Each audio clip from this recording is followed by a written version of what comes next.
Hello, everybody, and welcome to the Home Recorded podcast. My name is Shane. I am the presenter of this show. I am here today with my guest, Emily Daye.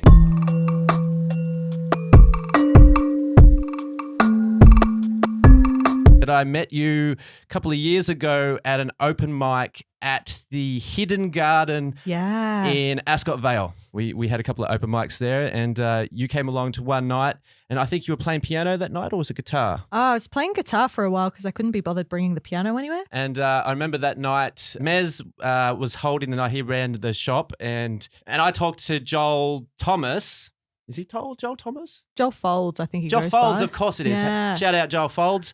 And he had a studio 2 doors up from the Hidden Garden. And I talked to Joel and we worked out a deal where he would give away some free recordings for some of the open micers. And on the night, you got a free recording with Joel. Yeah. And that kind of started the whole thing. So I recorded my first demo with Joel. And we recorded just like a 3-track demo. It was like 2 guitar songs and 1 piano. And now those songs will probably never see the light of day again. But like it was a good like start. Absolutely. You need that first start. Yeah, exactly. Just to get all of those ideas in your head just out in the open. It was amazing. You had a few songs already written prior to that. Yeah. I'd never been in like the recording studio for myself. I'd been in bands before, but I was always like the bass player in the back and doing it on my own and as a solo act, that was just a really different experience. How did you find working with Joel on that procedure? Oh, he's so fun. He's a really chill guy, which is what you need in the studio just because like you can't be yourself. And if it's someone who's really like, I don't know, rigid, but as soon as they're like chill and everything, then the song actually sounds half decent. Absolutely. It's about bringing out what's inside the artist, isn't it? And getting that right energy going. If you can feel free in the studio and feel like comfortable, you're going to get the best performance as opposed to going in there and feeling, oh, I got to get this right. And yeah, exactly. It's even like getting the right temperature in the studio. When it's too cold, you end up like it just doesn't sound right. And, absolutely. Yeah. You did end up releasing those 2 tracks from Joel's recording? Yeah, so I did end up releasing them as like a little demo CD, and I probably printed about 15 copies and gave them away at open mics and stuff. And yeah, from there, I've moved on to releasing an EP. You made a 5-track EP, is that right? Yeah, yeah. Called The Weatherman. Yeah, Yes. Weatherman EP. That's Weatherman it. EP. If you haven't got it, go and check it out. It will be on Emily Daye's Bandcamp. The link is right here. Bam! Go and check that out right now and download it. Send us some love. Where did you record that? So I went to Newmarket Studios for that specifically because they have a grand piano. Okay. And I was like, oh, that's a major selling point. The songs, especially like Lovesick and Along the Line, they're both on a grand piano. It just makes it sound, it's just better. I'll go back a little bit. When did you start playing music? Playing music, like I've always been in school choirs, like even the Australian Girls Choir when I was younger and whatnot. And then when it hit year 7 and we all had to pick an instrument for high school, and I picked the bass. From there, like I ended up getting involved in a few bands, a couple of older bands where all the guys were 50 and I was 14, and we'd learn like Creedence Clearwater Revival kind of stuff. So that was kind of fun. That would have given you a bit of an insight into some history of music, I guess. Exactly. Having those older influences. Yeah. And my favorite era of music is like the 70s, and favorite bands like Pink Floyd and stuff absolutely. like that. Classics. Getting to play with these guys, it was amazing and I learned so much. And then by the time I was about 19, I was like, oh, no, it'd be cool to do like my own stuff and lead my own way instead of just being part of a band. So, Sure. yeah. That's great. And you started writing your own songs from there? Yeah, like I'd always been writing, but yeah, actually performing them and like working on them, that kind of happened later. Do you write lyrics first, or do you write the songs first, or is it a mix? Yeah, it's definitely a mix. I find like as I'm playing like piano or playing guitar, I'll end up writing some lyrics, and sometimes they're like scratch tracks in the sense of like I'll scrap them later and just rewrite them. But a lot of the times some of the verses and stuff just stay the same. So it's, Sure. Yeah. And where do you draw your inspiration from? Is it life, or is it just fantasy, or is it Yeah. bit of a mix? Well, when I was younger, like I used to write about relationships, but I'd never been in one. So it was definitely like a fantasy kind of like, what I think it would be like. Now that I'm older, I kind of just draw on my own experiences, and like I work as a nurse. So that's half of my inspirations half of the time. How does that give you inspiration working as a nurse? The patients, like just seeing them like I might be working with like an amputee and he's like, my goal is to, do a 1K run in 5 years. I'm like, that is awesome. And just hearing those stories, it's like, okay, yeah, no, life is pretty good, and just kind of getting those good vibes from them. A bit of perspective. Yeah. Something, and then you can sort of go from there. I agree. So then you put out your Weatherman EP, and I follow you online, and I've seen you doing single launches, and you've been to lots of shows, and you've been really promoting this Weatherman EP for about a year now, just over a year. Yeah, well, the first single of it came out in 2017, so it's been a while that I've been pushing Weatherman. Yeah, now we're moving on to like that next chapter, so that's kind of fun. Been received really well, the Weatherman CD. Yeah, no, everyone loves it, basically because all the 5 tracks are so different. Sure. So like you've got some of your piano stuff, you've got some of your guitar stuff, but yeah, it is very much like a solo artist EP as opposed to like a band thing. Yep. And you had other people playing on there as well, is that right? Yeah, so I got my dad's mate Rob to play some saxophone, which shout out Rob. Yeah, amazing. And John Hunter was on harmonica for Weatherman, which it made the song. A couple of weeks ago, I was selling a guitar in my house, and a man came and bought the guitar, and he said that he knew you. Oh, really? If you give me 2 seconds, I'll actually get his name. Oh, cool.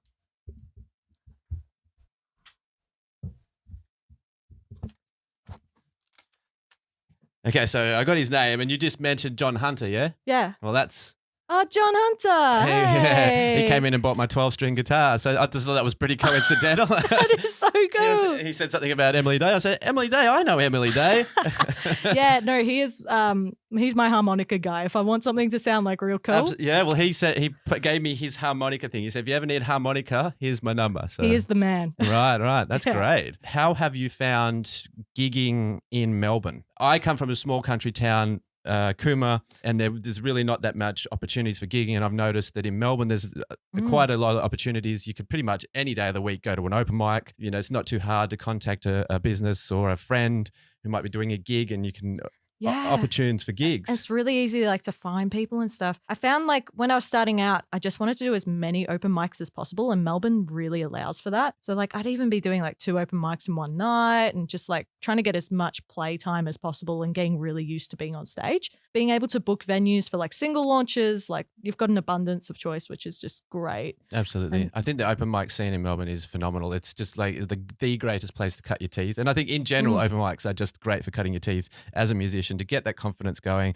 get support from people watching on and other musicians. It's generally the case, as when we're at open mics, there's usually 10 musicians that are all supporting each other, because we know the struggles of being a musician, I guess. Yeah, and it's nice. Like you find the open mics, people are actually, they're there to watch you. Whereas like a gig, you might find, they're there to eat dinner or whatever. But the open mics, you've really got, everyone's watching you, everyone's supporting you. It's like a really good environment. Absolutely. We can really go anywhere with this podcast. There is no rules. I don't have a list of questions. I guess I want to ask your thoughts on where the music industry is heading. If you've been studying it anyway, how have you found selling your music, whether it's on Spotify, Bandcamp? Do you see a vision for the future for music? I'd say we've kind of like moved away from that, like creating an album as such, and a lot more people are creating singles and then getting them out as soon as possible, and then bringing all their singles together to create an album. Just because like you've got that iTunes, Spotify culture where you only need one song on there. Like you don't need a full CD anymore, and you don't need to press CDs if you don't want to. Vinyl's also making a comeback, so that's kind of fun. The other day it said that the vinyl had outsold MP3s for the first time in forever. So, so or cool. something, I don't know if it was outsold, but they'd sold more of. They'd made more money, because obviously it costs $40 for a record, and it costs nothing for MP3s these days if people are streaming, which is mostly the case. I don't think many people are really downloading music much at all, in terms of, because I know that on Bandcamp you can download, iTunes. More people can now have access to recording because it's a lot cheaper. So you're finding like a lot of independent artists can actually go to the studio and record their album, because like you don't need to be signed up with someone to do that anymore. Yep. So there's like an abundance of music, be it good and bad. Artists sitting in their bedrooms. And yeah, I think it's great. I mean, I have a 16-year-old son who has got into music, and the last year he's been making beats using Fruity Loops. And the insane amount of information that he can get a hold of in the split second just from going to YouTube. I got into it years ago and it took me years to really get my head wrapped around it. Now he'll get on there and pull up about 50 different presets and different things going on. And he's, really like a professional sound engineer simply by just going to YouTube and just learning a few tutorials. And it's amazing. It's Technology. really, it's amazing. Like just did not have that when I was younger. I mean, I do have it now, but I can't teach an old dog new tricks kind of thing, Plenty of time to learn. Well, that's true. Get him to teach you. Yeah. Well, I'm actually making an album with him at the moment. He's producing the beats for me. I've always wanted to do a rap album. Oh, so cool. That's something that I'm really, really looking forward to do. Watch this space. Yes, that's right. Watch this space. Yeah. Exactly. So you're now currently in a band? Yeah. So I recruited a whole bunch of people that I met at open mics. I was like, I want to make an Emily Daye band. I want to front it and actually have a bigger sound with my songs. All of these people, they were on board and releasing my first single with them on the 21st of March. Can't wait. Yeah. So I'm really excited just to have like a band sound. It's just so different. It really is. It really is. My band, Mass of the Infinite, going for the last year and a half again. Yeah. And it's just been amazing to have people back your music up and to be able to show the world with a bit of bit of power behind it. Yeah, exactly. And this is why I never recorded this song as a solo artist, because it needed this. That's definitely something to be said about solo music and band music, is that there's two different worlds there in a lot of ways. Like all my music I've written for Mass of the Infinite and my solo stuff, but it's like I can only do certain songs by myself. There are certain songs that need a band. Like there's no point like this. I'll be playing and it'd be like, this just doesn't sound right. Like banging away on a guitar or without drums in the background, Who are the players? Who are the big guns leading Emily Daye into the fire? So you got Mick Mills on drums, who phenomenal drummer, usually plays with Claymore, which is this Celtic rock group. Tim Lukey on guitar. You'll see him around the open mics playing some solo guitar and stuff, and he's phenomenal as well. Ollie Wolf on backing vocals. And Nick Gilman on bass. Nice. Yeah. Shout out to all those guys. That's great. So you're going to be in the Melbourne scene a lot. Yeah. Because you're Melbourne based. So that's cool. We're going to be seeing you around the traps with your new band in 2020. Make sure everyone looks out for that. There will be a single. Go and check out the Weatherman. Keep an eye out on Emily's pages. Is it just Bandcamp or have you got... Bandcamp. We're also on iTunes and Spotify and all that other fun stuff. Beautiful. And you've got a Facebook page as well. Yeah. Instagram. All those things. Go and type in Emily Daye. You'll find her across the internet. What we're going to do now is you got your guitar here. I do. So would you like to crank it out and we'll have a bit of a play? Let's do it. Let's do it. So what I was thinking was that maybe you could teach me like a little riff from one of your songs. I usually play with chords, but there is one with a riff and it's called Summer Days and it's off the Weatherman EP. Yeah. So it's just... It's those notes there? Yeah. Yeah. Did I get it? Sort of? Yep. And then we're going down a semitone. So it's just... Oh, yeah.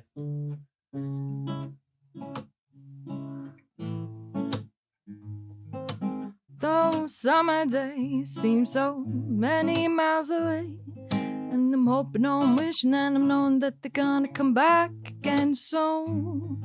Yeah, well, I seem to have forgotten how peaceful it was to walk the streets with you underneath that pale moonlight and those high summer nights. That's the start of Summer Days. There we go. Summer Days, guys. That's pretty cool. Thank you for teaching me that. I'll have to sit down and learn that one. I might even do a cover of that eventually. Oh, sick. Now, I'm going to leave you guys with a song from Emily. Talk soon.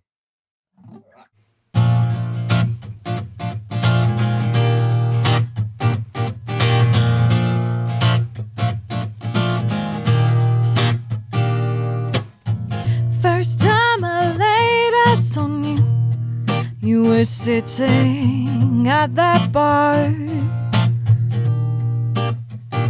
You were on your first drink.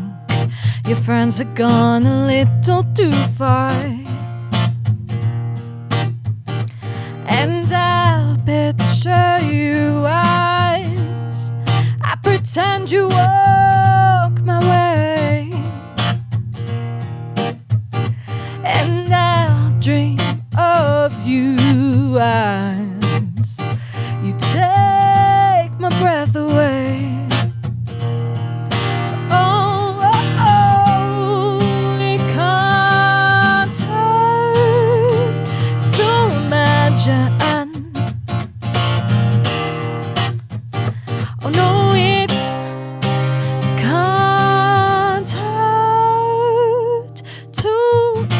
pretend for the moment.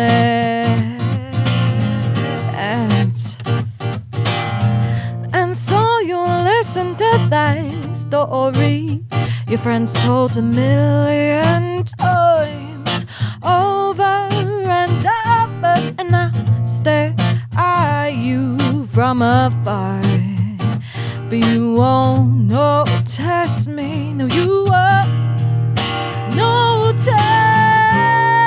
It can't hurt to imagine.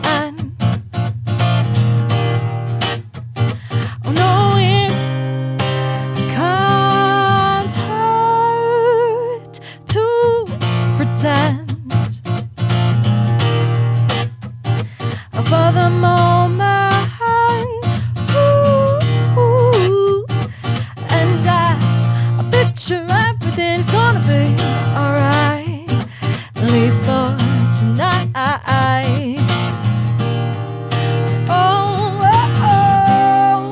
It can't hurt to imagine. Oh no, it can't hurt to pretend for the moment. Ooh, and I picture everything is gonna be alright, at least for tonight. Yeah, oh, oh, oh, oh,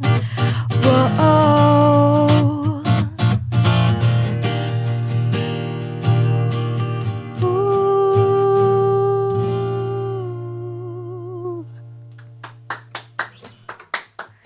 Thanks. Right on. Thank you so much for coming along today, Emily. It has been an absolute What are we pleasure going? to have you on. Nice. And thank you, Dion. Dion's in the crowd over there. He's come along to support Emily today. Please subscribe to the channel, Shane Blade Media and home recorded podcast. Until next episode, talk soon. Right on. You did it. Nice. That was fun.